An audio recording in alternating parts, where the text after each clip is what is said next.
Bom estar com vocês novamente aqui e hoje para falar sobre a obra romântica Iracema, a obra folhetinesca Iracema. Iracema foi uma obra extremamente importante, é uma obra, né? Extremamente importante, extremamente relevante para a prosa romântica no Brasil. Pensando em toda a questão da identidade nacional, uma vez que o Brasil estava recentemente independente de Portugal, né? Então havia necessidade de se buscar esse herói, esse elemento que se equiparasse ao herói medieval. E sendo assim, os escritores optaram pelo índio.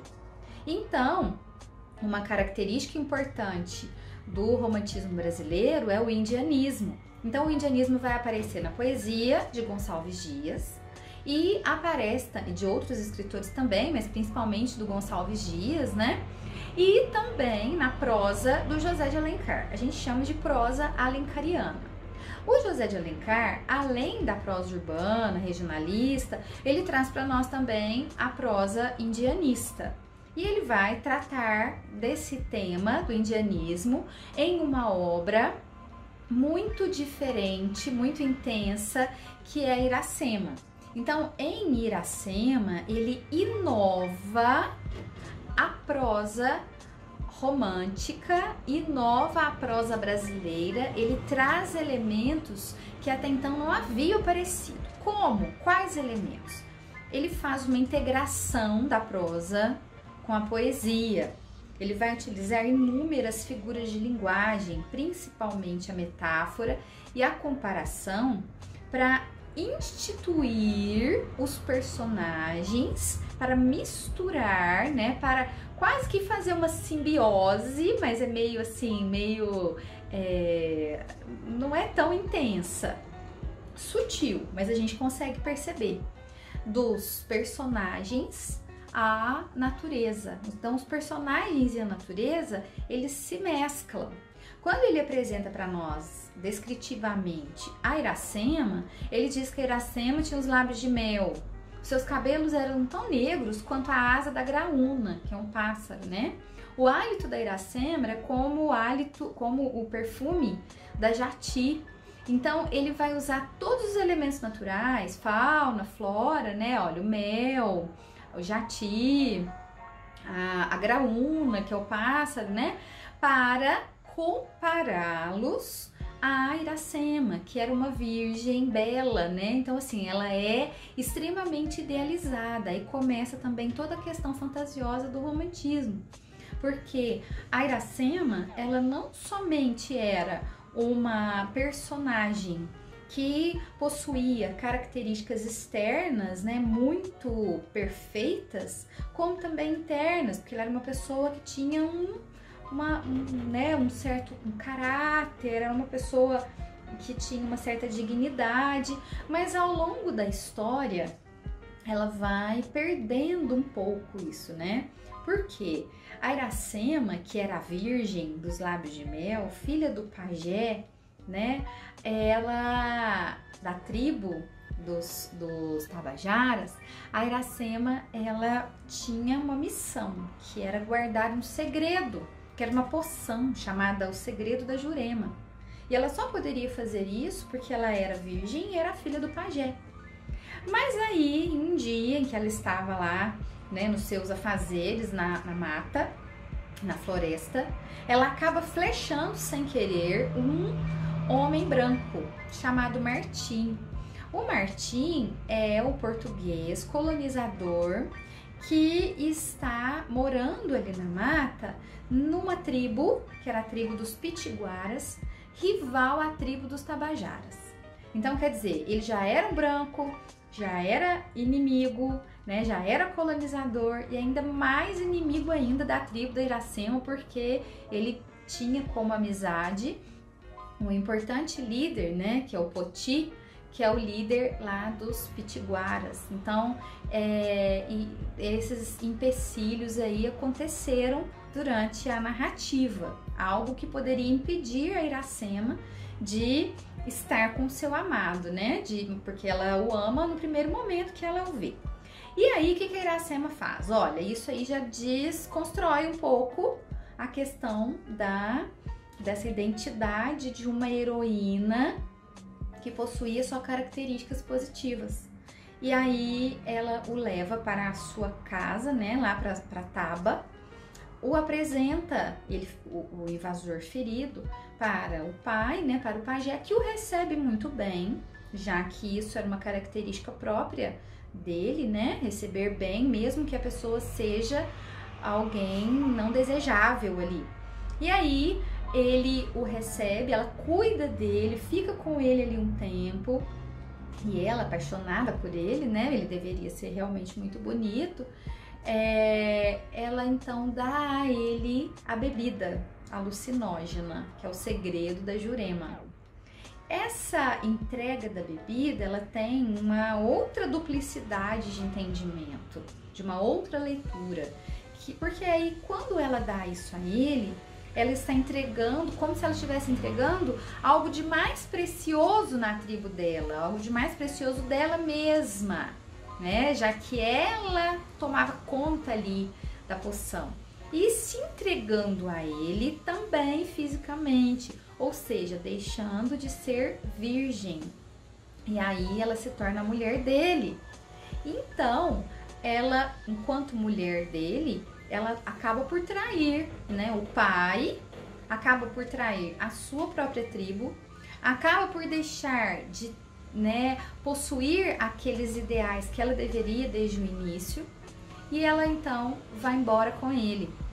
Ela vai constituir família com ele, né? E aí eles vão para um local afastado ali das duas tribos, e o local em que eles se estabelecem, a Iracema, o Martim, né, e o Poti, que é o amigo dele, eles moram os três juntos ali, né?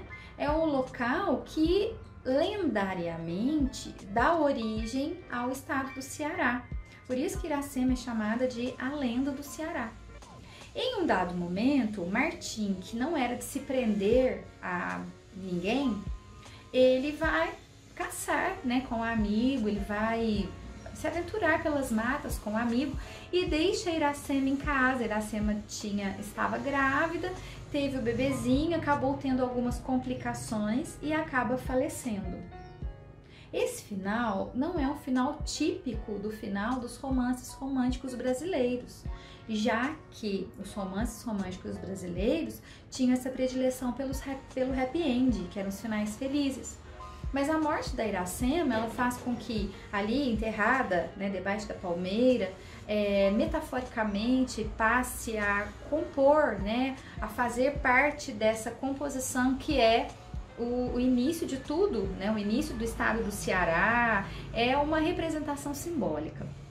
E a morte dela também a redime desse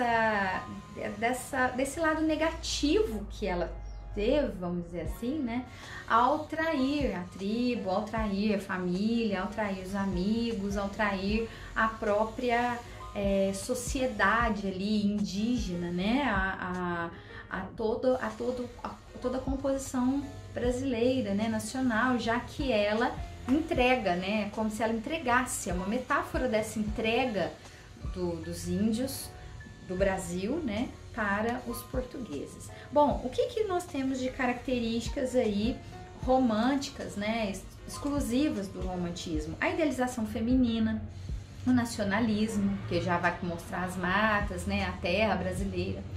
Outra questão importante, além da prosa poética do José de Alencar, é também a questão do vocabulário. Ele vai fazer uma pesquisa e traz um vocabulário indígena muito intenso, um vocabulário tupi-guarani. Então as pessoas que liam à época os folhetins do José de Alencar, principalmente a Iracema, né, a obra Iracema, têm contato com essa língua tupi. Então é uma obra um tanto quanto difícil no início, porque as pessoas não estavam habituadas, os leitores dos folhetins não estavam habituados a essa leitura, né, dessas palavras.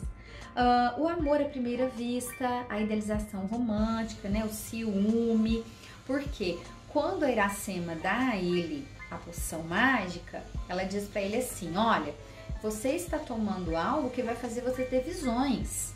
Você vai ver a sua família, né? Você vai poder matar a saudade da sua família que ficou lá em Portugal. E ali a bebida alucinógena também traz à mente dele uma mulher branca. Então fica subentendido que o Martim, ele tinha uma companheira em Portugal, né? Quando ele deixa a Iracema, quando ele vai embora e volta, e a Iracema já estava lá com o bebezinho, né? A Iracema estava quase morrendo. Ele leva o bebê embora com ele, né? Depois que ela morre, ele leva a criança com ele. O bebê se chama Moacir, né? Que quer dizer filho da dor. E ele, o Moacir, é esta metáfora da união dos povos, né? Da união dos portugueses, da união dos indígenas. Então, essa raça nova que surgia. Além disso, olha só, as famílias eram rivais, aqui tribos rivais, então dá uma conotação shakespeariana, né? As forças terrenas, que eram as pessoas que viviam ali na tribo, né? Os índios, com as forças sobrenaturais ali da floresta e a vitória do amor, a religiosidade, né? Mas dentro da perspectiva da religiosidade indígena, né? E a questão histórica e a questão de toda uma simbologia, porque a flechada tem uma simbologia, a poção mágica tem uma simbologia, né? Poção mágica, né? Era uma poção ali alucinógena, né? Como se fosse uma droga mesmo. Então, cada elemento tinha o seu peso simbólico, cada elemento tinha sua característica exclusiva, peculiar. Iracema é considerada uma obra do Alencar para os adultos, ou seja, para um leitor mais atento, maduro, capaz de enxergar estas características aí da prosa poética, capaz de se atentar para essa leitura da entrega do Brasil, dos índios para os portugueses, né? Essa entrega que os índios fizeram de dar aos portugueses o que havia de mais precioso no Brasil. E aí a metáfora da bebida, da virgindade da Iracema, né? A composição racial, o vocabulário. Só ia até a obra as pessoas que conseguiam compreender esse vocabulário aí do Alencar, tá? E algo importante é que o Alencar não coloca o final feliz aí, mas isso, como eu falei, também tem um porquê, tem um propósito. Muito obrigada pela atenção, até a próxima!